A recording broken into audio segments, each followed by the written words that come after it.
My name is Seraphina, the Masked Lady. I was once human.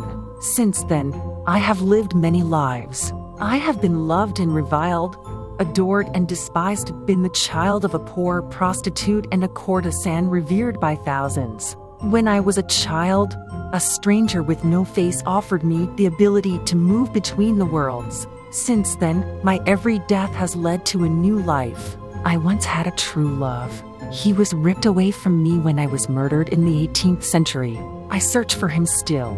In the meantime, I walk in the shadows behind the universe, visiting realms both exquisite and terrible and bringing back stories and rhymes to amaze the mind and enchant the ear. Through my YouTube channel, I send the stories out into the world, hoping that my true love will hear them and reply. Hoping, if he does not, that I will find in the other souls who listen kindred spirits to help ease the pain. What of you, stranger? Did you come here tonight seeking a mystery? Do you hunger for a spark of excitement, for the dark thrill of fear? Will you listen as my tales unfold, knowing that some may very well take on lives of their own? Consider, stranger, whether you have the courage to walk between the worlds with Seraphina, the Masked Lady.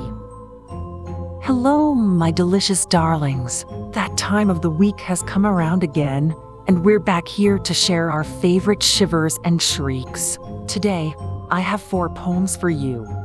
3 shorter and 1 longer, but all of them are designed to give you the creeps. I love seeking behind the world for tales to bring to you, but did you know that sometimes I also take submissions from this world? If you have a scary poem or story you think might be suitable for my channel, please send me a note on my social media, Facebook or Instagram, or message me by email. The details are in the video description. For now, make sure the heating is turned up, the doors and windows are locked, and your favorite teddy bear is nearby in case you need a hug. Are you all settled? Okay, let us begin.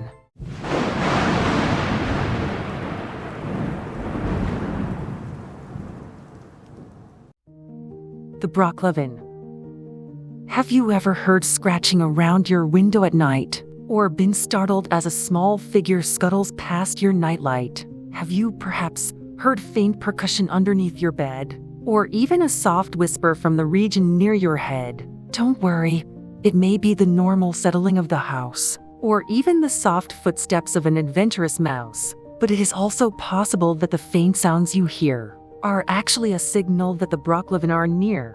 The Broccleven are tiny spirits that fly on the wind. They're small and pale, and so tiny a crack will let them in, to dance their way around your home and swarm over the walls, immerse themselves in your washtub, play leapfrog in the halls, and otherwise do anything it takes to bring them joy. You need not fear the Broccleven, for they're in the employ of the bright spirits of the air that bring to good men aid. They watch people whose homes they're in, but do not be dismayed. The Broccleven protect children who are meek, brave, and good, and sometimes leave small gifts for those who do just as they should. Yes, Broccleven possess sharp teeth and even sharper claws, but never would bear them on one who did not give them cause. The Broccleven will not attack strangers unless they suspect they wish to harm the children that the loyal sprites protect. Should a man or woman wound a child, they will comprehend, for one moment, what they have done before the cruel act ends. Enraged by the cowardly act, the Broccleven will bite, and swarming o'er the sinner soon they will devour them quite. So if you hear a scratching around your window at night, it might be the Broccleven, true, but please do not take fright, unless you would exploit the innocent, the small and least, in which case, the brave Broccleven have come to take their feast.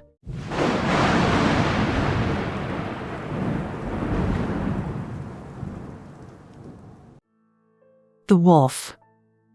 Moon-mastered, he crashes through the dark woodland, half-insane, his huge body trembling, embattled between the now-dawning moonlight and the hot blood of the beast ascending. The pulse of the whole world beats inside him now, and every footfall brings another scent, richer than the last, igniting a hunger that rears inside his pulsing, howling breast. Fear roars within him greater than anything that he has known before. The human there still reels, shouts, begs, and struggles to be heard while instinct renders his furred flesh unaware.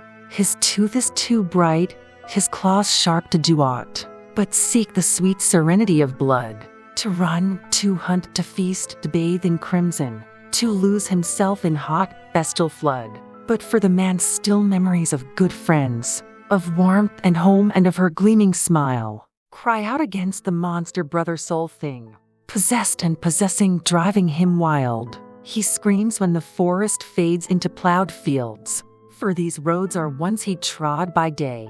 Too soon, he sees the village huts rise, the little wooden cottage tucked away inside a quiet clearing by a small stream. He knows who set the nightlight shining there, and sorrows as the murderer stalks closer, scenting his babes and wife, all unaware. His hunger draws the wolf with thoughts of blood, with promises of slick, still breathing meat. The beast exults as through the damp grass it nears the home that love built, their lives to defeat. Perhaps that's why he does not see the hunter, quick-footed almost as the wolf himself, who rises from the wife as a grinning lover, bound to take both the woman and a pelt. The wolf cries out at the hot, burning bullet, but with his last breath, the young man forgives, and even blesses the gun and the hunter, whose betrayal allowed his loves to live. It is the man who, at last, in the moonlight, stares up into a sky he knows so well, and prays for mercy from the one who made him, and wonders if he'll join the beast in hell.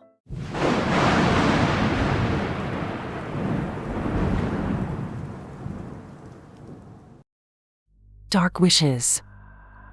Be careful what you wish for, especially on Samhain night. We often think that wishes will bring riches and delight, and to achieve one would mean fulfilling our precious dreams, that there is nothing in wishes that could cause fear and screams. But have you ever wondered how your wish would be fulfilled? Imagine if you wanted money and someone was killed. Who else might have lived decades more to get you your money? And that is far from the worst of the similar stories. Wishes have power, we know that. Some bring good and some ill. If you wish on Samhain, some ancient thing may do your will. But believe me when I tell you you'll pay a hefty price. So, if you must, keep your wish pure and take this fool's advice. I once called an unquiet spirit to rise from the dead, and bring me riches and comforts and home to lay my head. I got those things but lost my daughter and beloved wife. I offered everything to the spirit, even my life, if it would just release my dear family back to me. The spirit laughed and told me that he'd punished sin in me, and though decades from now, he might free their two spirits pure, it would be to heaven. So I would hold them close no more. So make no deals for wishes on the night of Halloween. Just be happy to dance and laugh, or soon you will have seen sights that will haunt your spirit through a long parade of nights, till you're caught by the evil that has your soul in its sights.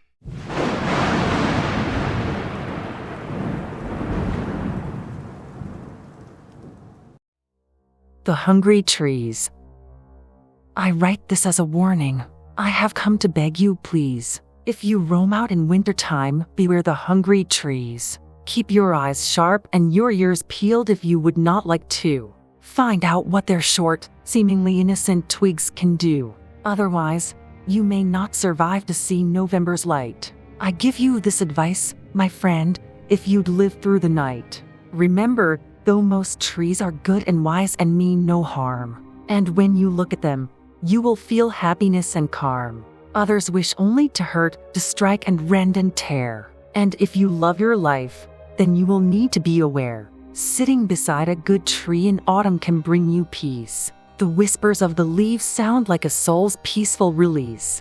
But some trees hold cruel desires in their secret hearts. And when they wake and start to move, that's when the horror starts. The hungry trees are not a new thing, born upon the earth. In the first flush of creation, they were born full of worth, as beautiful, blessed, and bright as any living thing, born in that burst of creation that made the angels sing. Back then, they stood in Eden and looked on as man was born. Like all the others, their souls sang upon that holy morn. When men and women broke into the world smiling and bright, they watched as Adam and Eve grew and learned wrong out of right. Perhaps it was when Adam, ashamed, hid beneath a tree, that the spirit within the bark first learned of jealousy, because though man was cast out of Eden, the pair were free, and had choices that would never be given to a tree. Where jealousy lives, so lives fear, and fear turns into hate. In time, trees seeded over the earth. Soon, they held such state that not a country existed that did not have their kin. Most of the trees were gentle souls that knew nothing of sin, but man knew war. The hungry trees, in glee, drank up their fill. They joyed in pain, and then one of them learned to kill. There are many stories of how that first death came to be, that made a spirit clothed in wood into a hungry tree. Some claim it was an accident. A woman in the wood, running from someone, impaled herself on a spear of wood, and her blood was so warm and sweet that the tree wanted more, and was no longer content just to wait for one more war. Others say it was a poor child without a mother's care, whose throat was opened by a branch and left beyond repair, and that, instead of sorrow, the hungry tree felt such joy. It taught others how its vile mission they too could employ. Either way, when the first tree reached to steal mortal blood, it divorced its whole being from the simple and the good, and also from its gentle kin who were content to sing. The act of murder turned that ancient tree into a thing. The hungry tree fed, and it grew. Soon, it had 5 saplings. Its wrathful young sank their roots near the palaces of kings, and gorged upon the men who were killed at the king's command. And then it was the hungry trees learned to follow a man, or any men who fought for power, for riches, or for fame. For near their homes, the hungry trees could feed and bear no blame, but instead be valued for disposing of the dead man's meat. The more they drank, the more the hungry trees felt incomplete. At last, they developed their mouths so that they might enjoy not just the blood, but also the flesh of young girls and boys. Men and armies unwittingly dispersed them through the land. In a far land, it was a hungry tree that men did choose to form the cross that bore the weight of the King of the Jews. In Transylvania, they gave their wood so that men might stand, row upon row, impaled on spikes by a repellent man, a so-called king who laughed at death and loved enemies' pain. They had their fill while he was near, and blood flowed like rain. The hungry trees adored the blood and sang blessings to him. After he died, they remained there still ready to do sin, until the time came that down every path, forest and lane, a man could pause beside a tree that wished to do him pain.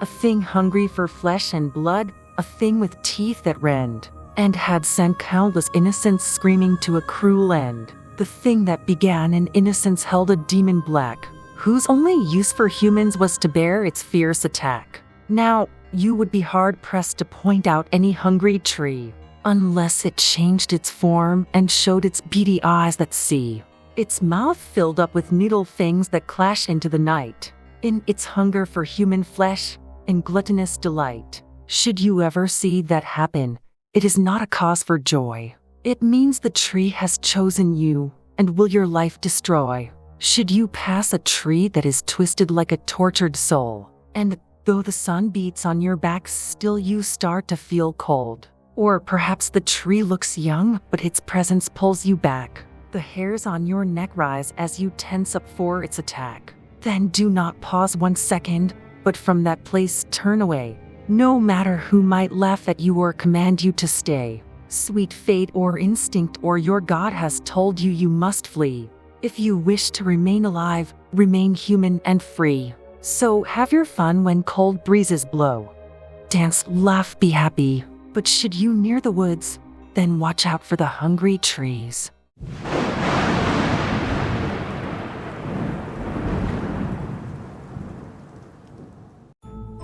Brr, spooky rhymes, huh? I'm glad that my cats are sitting with me, and I'm wearing my bunny slippers. What? Oh yes, even immortal masked ladies need their bunny slippers at times. Thank you for joining me for another evening of horror. Have a great evening and a wonderful day tomorrow, and be sure to thank the friendly trees when you pass them. You don't want to risk them getting angry, do you?